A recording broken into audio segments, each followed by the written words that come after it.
Hi, this is Stuart Weems and welcome to the Investopoly podcast. My goal is to give you simple, easy to understand strategies, insights and tips to help you master the game of building wealth. And in this episode, I'd like to talk about how long will your super last after retirement. There's been a bit of news recently because employers have to contribute 9.5% of your salary into super each year. That is referred to as the superannuation guarantee charge, or SG charge, and that is set to increase next year on 1 July 2021 by 0.5%, and set to increase by 0.5% each year for the next 6 years. So in 6 years' time, employers will have to contribute 12% of your salary rather than the 9.5% today. And one of the things the federal government is considering at the moment is postponing the commencement of those increases because obviously economically, we've got some challenges currently in a recession, we've got COVID going on, and it's questionable whether business can afford higher employment costs at this stage. And when they made that announcement or started talking about that, you had industry super funds, employer represented unions or bodies and so forth, etc., etc. A lot of people weighing into the debate about whether it should or shouldn't increase. Paul Keating, the former Australian Prime Minister, was probably one of the most vocal about it. And the problem is that a lot of the commentary around superannuation and these increases in particular are motivated by politics or vested interests on both sides of the equation. So I thought it would be good to sort of cut through all the rhetoric and really focus on the facts. And when I say facts, really simple math. As someone that really has an affinity for evidence-based investing, I really sort of take it back to what does the evidence show us. And really I wanted to focus on two questions. The first one is how long would your super last after retirement? Like how can you tell? And the second thing is then how important are higher contributions compared to, say, investment returns and fees? Now, obviously, the first thing to determine in order to work out how long your super is going to last, obviously it's dependent on how much you spend. And I guess I'm not going to surprise anyone with that statement. Clearly, the less you spend, the longer your money is going to last. So no surprises there. The best way to sort of work out how much money you need in retirement is to really base it on what you're spending today. And whilst that might seem illogical because there's certainly some expenses that you have today that you won't have in retirement, and also there'll be expenses in retirement that you don't have today, but ironically or surprisingly or coincidentally perhaps, the gross amount that people spend typically doesn't change from when they're working through into retirement. So working out what your living expenses are, or what I call general living expenses, which is really everything excluding mortgages, investment costs, additional super contributions, childcare fees, spousal maintenance or child maintenance, these sorts of things. Apart from those items, just your general core living expenses, that's what you really need to get a good handle on.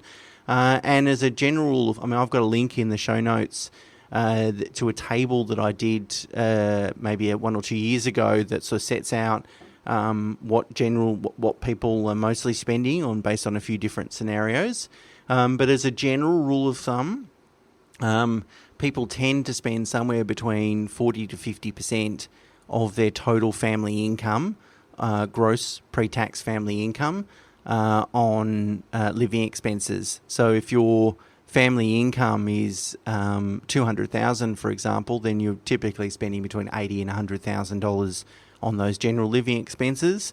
Of course, the range is typically between $50,000 and $150,000. So even if you're earning $2 million, for example, you're not spending $1 million on general living expenses. There is a limit, and that limit tends to be around 150, although some people spending up to 200.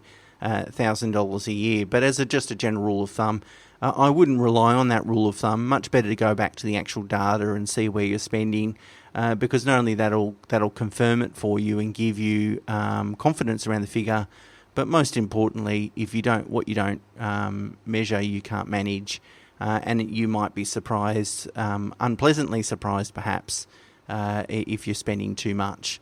But that'll tell you, whether so how much you need in retirement to maintain the same standard of living, which is going to be the sort of key point.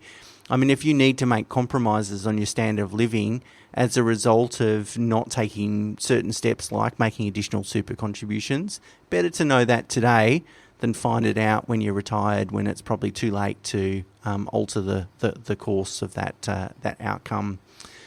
So what I did is I looked at three components. I looked at the impact of additional contributions, the impact of higher investment returns, and the impact of lower fees. So in my analysis, I compared annual contribution levels at three levels: 9.5%, which is what they are today; 12%, which is what they will be, hopefully in 6 years' time, depending on what the federal government does; and 15%, which is really saying sort of employer contributions plus, 3-ish% of additional contributions on your behalf.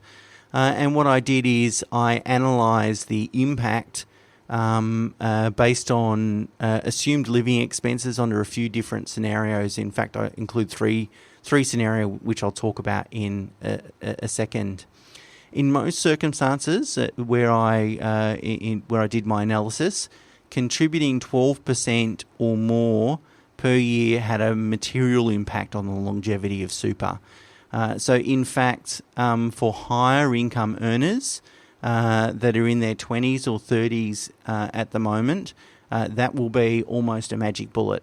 That is that they will be in a situation, or could likely be in a situation, subject to the other elements like investment returns, where if the government mandates a 12% contribution rate and they are in their 20s or 30s today and they're earning above average income, it's likely super will be enough for them to fund retirement. I guess the only risk for people that are in that category is when they will get access to super. At the moment, it's age 60 for most people. Will that be pushed out? I mean, the age pension is 67. So, you could see that there'd be a temptation for the federal government to align those age ranges. The second thing I compared was investment returns, and I did a blog and podcast a few months ago, I think now, or at least a few weeks ago, where I compared the returns from the top 8 industry super funds for the 20 financial year, and based on data, so revisiting those same top 8 funds, based on the data ending August 2020, I looked at the 10-year returns and they ranged between 6.9 and 8.5%. So that's quite a big range. 1.6% per annum over a 10-year period has an enormous difference on your super balance. So I guess, any of those top 8 funds are relatively good funds by definition. But if you picked the worst performing out of that top 8 versus the best performing, will make a massive difference on your super. In fact, it was so stark that the difference between the worst and the best fund could be the difference between running out of super in your early 70s versus super lasting for your entire retirement. So a pretty considerable impact on that basis. And the last one was fees. In those out of those top 8 funds, fees range between, say, 0.6 and 1%. So not a massive range there. And I wanted to just sort of test, I guess, what the impact of fees would have on super. Okay, so let me share my findings, and I will share them in 3 scenarios, because I looked at 3 scenarios and compared the different outcomes. And what you can do then is pick the scenario that sort of best reflects your situation, and then take those learnings away.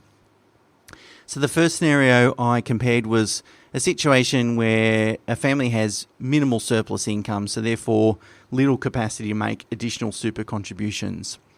In that situation, what is their best outcome.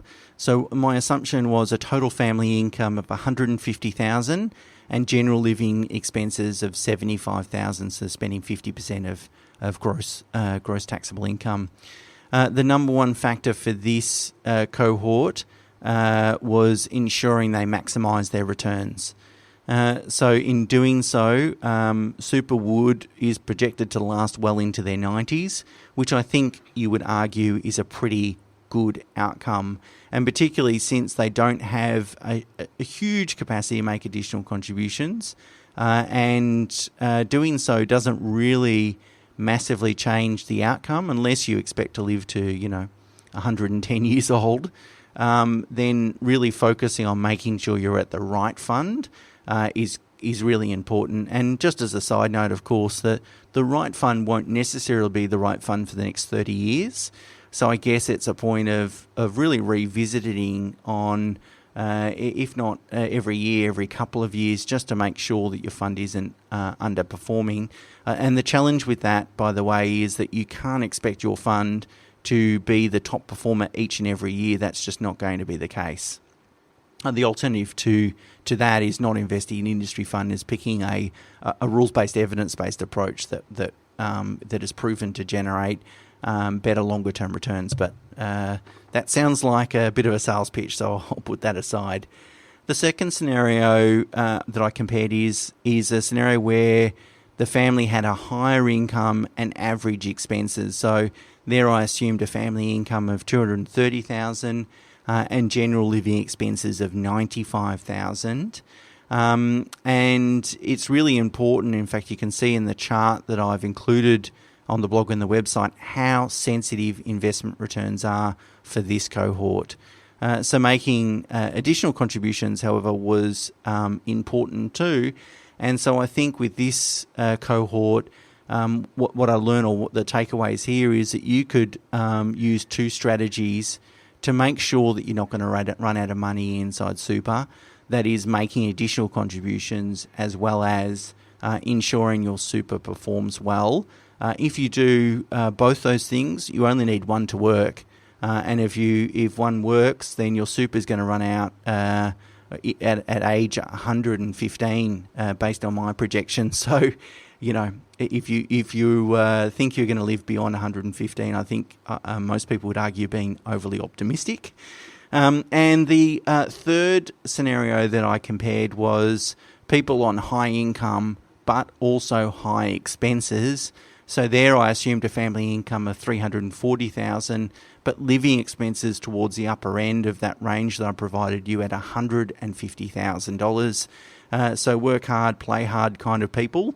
The key observation that came out of this scenario, or this cohort, is that if you want to spend more in retirement, you must contribute more while you're working, and the sooner that you do that, the most important it is. For this cohort, investment returns were important, but probably the least important of the three scenarios. Additional contributions for this cohort was the most important factor. So again, I have drawn what I would consider a pretty good-looking chart, which you can find in the link in the show notes and of course the blog on our website. And I'd encourage you, now that you've got that background, to have a look at that chart when you get a chance. I think it illustrates the outcomes of this analysis. Now, I guess the key thing here is that I assumed when I did all these numbers that the individual, or the family I should say, was in their 30s, early 30s today, that they would work for another 30 years, they would retire at 60, and then I worked out, how long their super would last from there. Now, if you are in your 40s, 50s or 60s listening to this podcast, you'd be thinking, great, Stuart, but how applicable is this analysis to me? Well, I think you can apply this analysis if you're older than 30, as long as your super balance is on track. And if it is, then you can apply the findings to this analysis. And when I say on track, I mean as long as your super balance is what I would expect it to be, given your age and stage of life, then this analysis can be applied. But if it's not, if your super balance is under those amounts, then this analysis will be slightly erroneous, or less applicable, I should say, and I'll come to that in a second. So what do I mean by on track? Well, let me give you an indication here. If you're in your 30s, I'm talking about a family here, so 2 spouses, 2 individuals. So if you're in your 30s, you should have total superannuation of somewhere between $40,000 and $100,000. So again, that's total of 2 accounts. This is when I say you should have that amount for this analysis to be applicable to your situation. If you're 40 years old, the range is you should have total super of between $300,000 and $400,000, and if you're 50 years old, your total super should be between $600,000 and $800,000. If you were in that range, or at least pretty close to it, then this analysis is just as applicable. If you're under that range, then it's less applicable to your situation, which then begs the question, what should you do if your super is lower than the ranges that I just provided you? Well, you need to, or you absolutely must do both, maximising contributions and maximising investment returns. However, of course, everyone's situation is different, but just my general financial modelling suggests that even if you do implement those 2 factors, that is maximise contribution, maximise returns, it's likely that your superannuation will probably only last for the first phase of retirement, if you like, maybe the first 10 or 15 years, maybe 20 if you're lucky. So if you retire at 60, you'll run out of money in your 70s. So therefore, if your super balances are lower than what I just indicated, it's probably, almost certainly suggests, I should say, that you need to implement additional investment strategies outside of super, such as investing in the share market or investing in property, in order to build your overall wealth to mitigate that circumstance. And then what you can, what your general strategy could be, for example, is that super can fund that first phase, and then whatever else you invest in outside super can kind of fund the second phase of retirement. Either that, or you need to make friends with the possible outcome that you're going to have to make some compromises in your standard of living, that is spend less to make your super monies work hard for you. Now, of course, making additional super contributions is almost always a worthwhile tactic, especially if you commit to making them over long periods of time. But whether they're the most effectual tactic or use of your surplus cash flow is really depends on your financial position, age, and what your longer term lifestyle and financial goals are. But arguably, in a low interest rate environment, there are other activities or strategies that you can employ with your cash flow other than or in addition to making additional superannuation contributions. And like almost everything with life, diversification is a good idea, not putting your eggs in one basket. So that's the other thing that you need to be cognizant of, is that you don't necessarily want in 100% of your retirement wealth trapped or contained inside the superannuation environment. In that situation, you're at a higher risk of legislative changes with respect to superannuation, and which is always or quite often a concern by people. Hey, what happens if they change the rules? Less so of a concern, I guess, if you're the closer you are to obtaining super, but certainly if you're younger, I would suggest that in most circumstances it's better to diversify and build a reasonable amount of wealth inside super, but also a reasonable amount of wealth outside super. I guess this analysis demonstrates how valuable it is to formulate an astute, well-considered, holistic wealth accumulation strategy, because doing so gives you the confidence that you're doing the right things at the right time, rather than just taking a stab at the dark and thinking, all right, I think I'll start making additional super contributions because Stuart said it was a good idea. That ad hoc approach to wealth accumulation doesn't necessarily allow you to take the most effectual and efficient and effective path in order to build retirement. So, as I said, maybe check out the chart on the blog on the website. And until next week, bye for now.